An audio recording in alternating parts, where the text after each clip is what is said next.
Hey, In2Picklers, hope everybody's doing well out there. What we're going to do this week is we're going to continue our analysis of this point. You remember last week we looked at the angles of attack.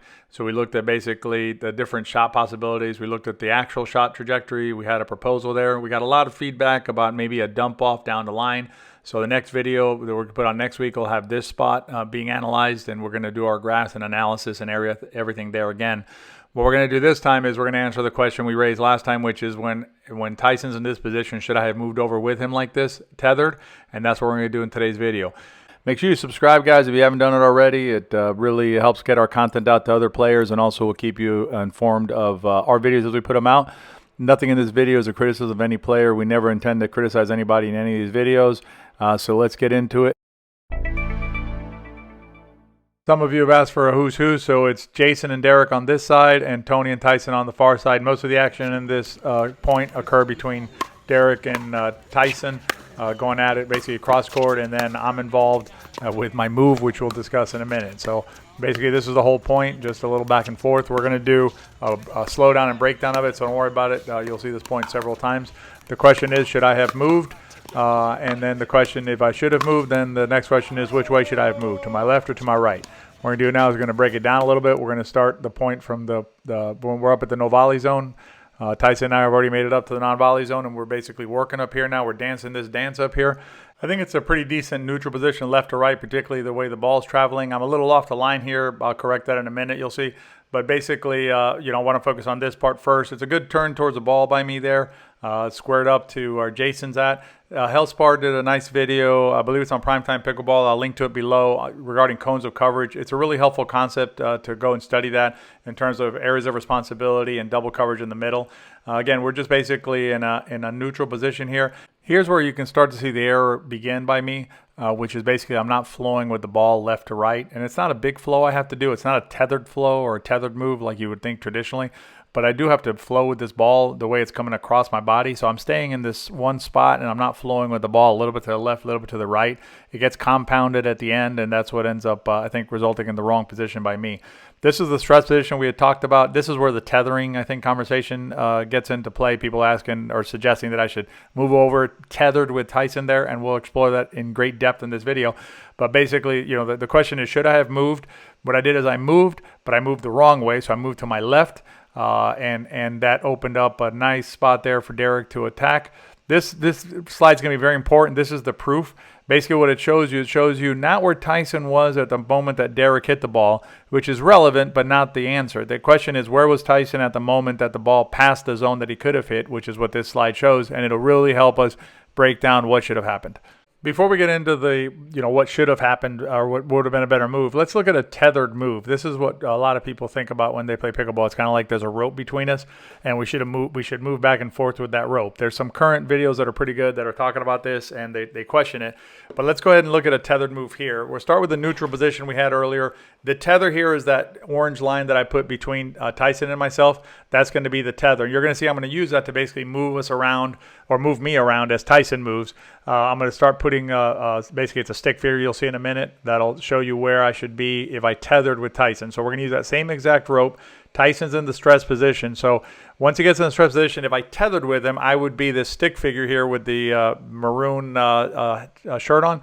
And this would be my position if I was following a strict tether. So I was trying to keep the same relative distance to Tyson. You can see it brings me over the center line with my left foot. And you can see when Derrick makes the attack, if I'm still tethered to Tyson, I've moved a little bit to my right here because Tyson moved over, but I'm still tethered to him literally.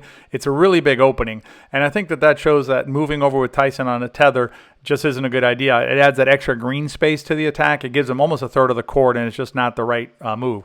So then the question is now, well, what should I have done? If the tether's not the answer, then was there something else I should have done, or did I do the right thing staying where I was at, and it just was a good shot by Derrick? So what we're going to do in this part is we're going to look at, again, what's the best thing for me to have done here.